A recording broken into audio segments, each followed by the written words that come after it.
Bonjour et bienvenue sur la chaîne Cameroun pour Yehoshua. Dans cette nouvelle série autour des coutumes et traditions, dans notre pays qui est le Cameroun, nous allons aborder différents sujets. Le but de cet échange est de sensibiliser tout un chacun aux réalités et conséquences attachées à certaines pratiques. Par ces témoignages, nous souhaitons exprimer que seul le Seigneur Yehoshua, le roi des rois, a le pouvoir de délivrer quiconque fait appel à lui. Ce sujet concerne bon nombre de personnes dans notre communauté, mais pas que. Aujourd'hui, nous avons le plaisir de recevoir 3 invités qui vont nous en parler.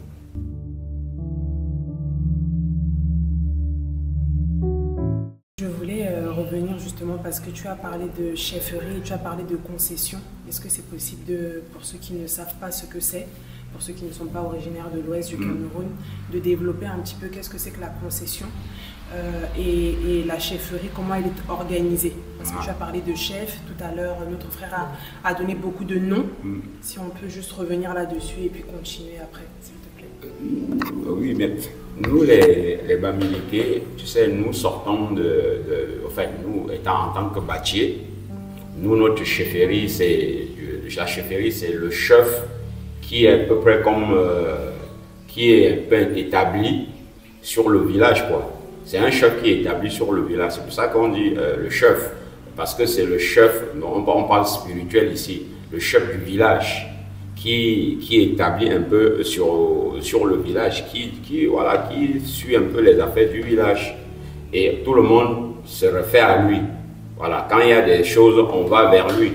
C'est lui, parce qu'avant que les autorités normales, les autorités administratives, c'est d'abord lui dans le village, c'est lui, c'est son pouvoir lui qui domine sur tout le monde.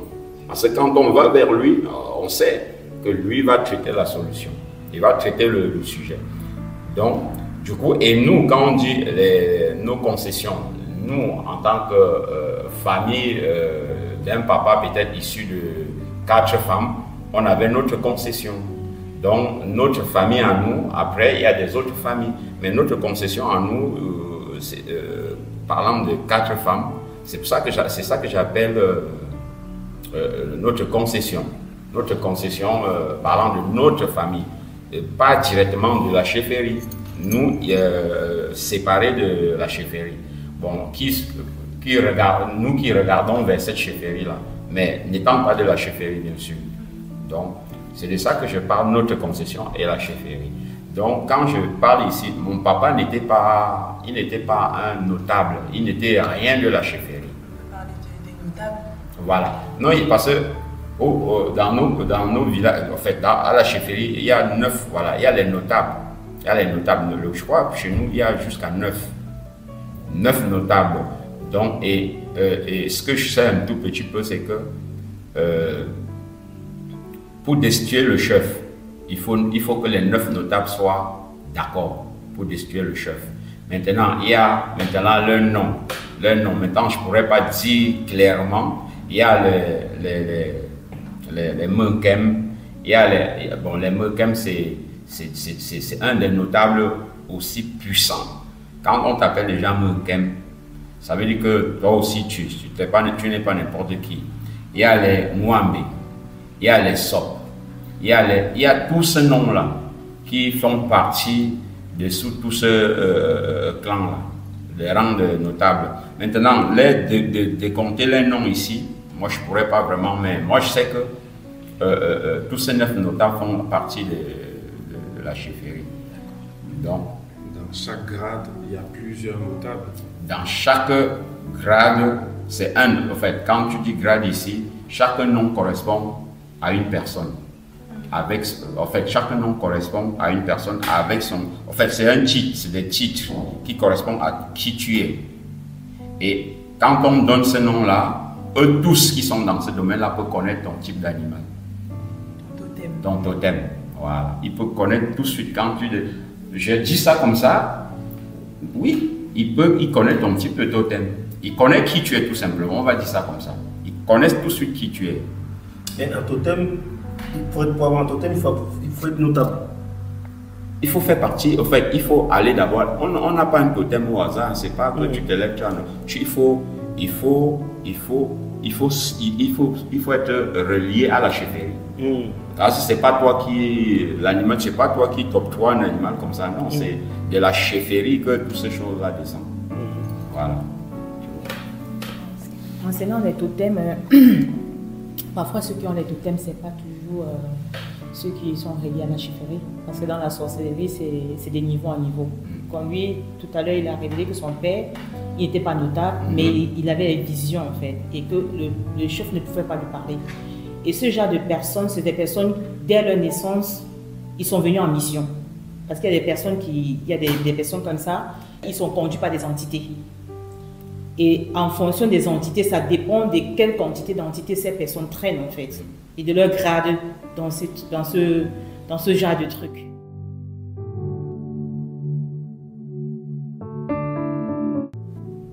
Mashiach est vivant. Le Seigneur, quand on parle du Mashiach, les gens ne doivent même pas dire, on est presque à supplier les gens pour accepter le Seigneur. C'est pas normal. Et pourtant, les gens gémissent là dehors avec tous ces bagages-là. Eux, ils trimballent toutes ces choses-là, ils vont de marabout en marabout, comme nous-mêmes, comme c'était notre cas. Parce que quand on te dit tu n'es rien, c'était notre langage, mais nous, on ne comprenait pas. On ne pouvait pas dormir. Tu te couches la nuit comme ça, à peine que tu poses ta tête comme ça, c'est comme si on a pris un immeuble, on a posé sur toi. Tu suffoques, tu cries, comment tu peux crier de tout, quelqu'un est juste couché à côté de toi, la personne ne sait pas. C'est quand après tu te lèves, tu trouves que ta maman sur le lit qui est en face était debout en train de crier, mais sauf qu'elle ne savait même pas qu'on était en train de on t'étouffait. Et dès qu'on va se lever à 5 heures, si ce n'est pas à 4 heures, bam, on va chercher le marabout le plus connu pour aller. Parce qu'en réalité, quand vous n'avez rien, quand tu n'es rien, il faut, dans le monde, on veut se protéger. On veut se protéger. Mais on veut se protéger avec quoi? Qui te donne? C'est l'humain.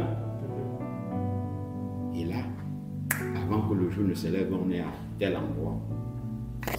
Pour voir, pour que maintenant, tu vois tous ces, tu vas voir chaque fils de l'Ouest, si je puisse dire même comme ça, tu vas voir des scarifications, voilà, c'est des suites comme ça, c'est des choses comme ça. Ça, si le Seigneur nous ouvre les yeux pour montrer ça là, c'est pour ça que jusqu'à aujourd'hui, tu peux être encore, ces choses-ci peuvent toujours venir encore.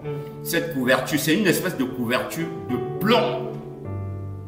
Quand ça vient, ça tape sur toi, pam. C'est pour ça que tu suffoques, tu es suffoqué, tu ne peux faire aucun effort jusqu'à ce que cette couverture-là après se lève. C'est une espèce de couverture de plomb noir. Là, ça plaque sur toi et tu ne peux plus rien faire.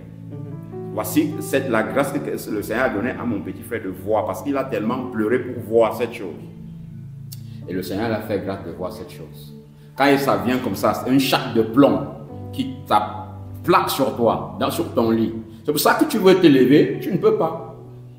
Et il n'y a aucun de tes membres ne peut se bouger.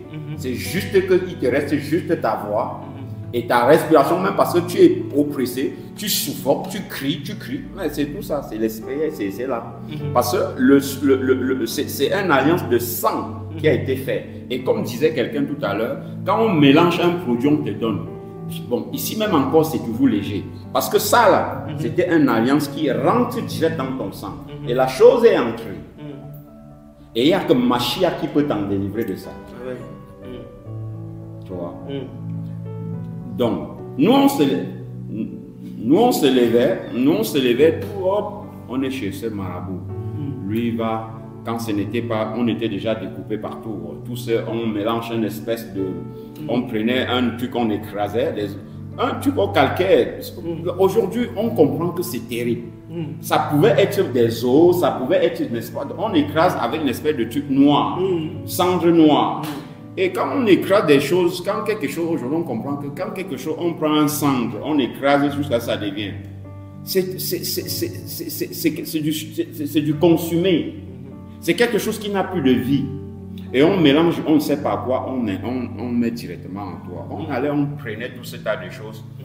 Parce que il faut savoir que chaque symbole parle. Chaque symbole parle. Et on pourrait parler de tous ces symboles-là. Mais je veux juste finir le peu de témoignage là pour pas qu'on perd le fil. Parce que je dis ici là que si ce n'était pas Yehoshua Mashiach, nous là on n'est rien, et on n'était rien, parce qu'on nous le disait. Et c'est pour ça qu'on a passé toute notre jeunesse à aller de marabout en marabout, marabout en marabout. Ma maman est allée à la limite de la folie. Elle a commencé même, parce que quand tu pars chez les marabouts, tu prends des esprits, c'est toi qui es ignorant. Lui qui est assis, il connaît l'identité en laquelle il travaille avec. Quand tu arrives, chaque marabout te met d'abord en alliance avec l'identité qu'il travaille avec. Tant que tu n'as pas accepté son alliance, il ne travaille pas sur toi. Sinon, il t'envoie directement vers un autre. Il te dit non, va voir plutôt un autre. Parce que quand tu arrives, il voit ce que tu viens avec. Si ça dépasse pour lui, il t'envoie vers l'autre.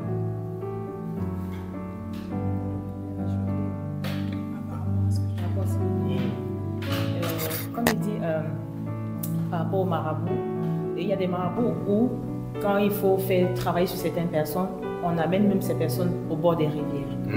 Parce que là, maintenant, il faut maintenant faire des alliances avec les autres.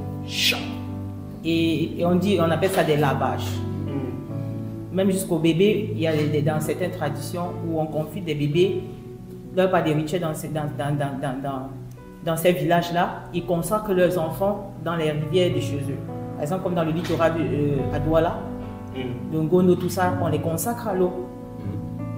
Donc même chez nous à l'ouest, on le fait, mais c'est plus tard en fonction de la nature, de la sorcellerie de chaque famille en fait. Parce que quand on finit avec le cordon ombilical, qui est des bases chez moi à Banjul, après le secondo, c'est le dojo. Maintenant, quand cet enfant grandit, en fonction du grade de cette famille-là, si l'enfant a des trucs, des missions à faire pour cette famille, prochaine étape, c'est au bord de l'eau. Que l'enfant doit être consacré aux entités de l'eau, de sa concession. Parce que quand on dit concession de chaque famille à l'ouest chez nous, chaque concession, c'est-à-dire, si par exemple dans un hectare, on va dire la famille Bernard, donc chaque enfant, à chaque maison, hérite d'une parcelle de soit 1 mètre carré de cet hectare-là. Et après, à côté, il y a la famille François. C'est un exemple comme ça à l'ouest. Donc, ça va concession à concession. On appelle ça des concessions. Donc, du coup, quand tu arrives à l'ouest, dans un village, tu dis, je vais la famille telle.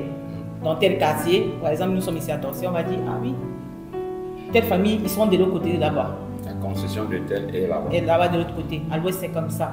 Donc, du coup, chaque famille est reliée en fonction des grades des entités que les ancêtres ont pratiquées dans chaque famille et de la nature du décret de leur sorcellerie.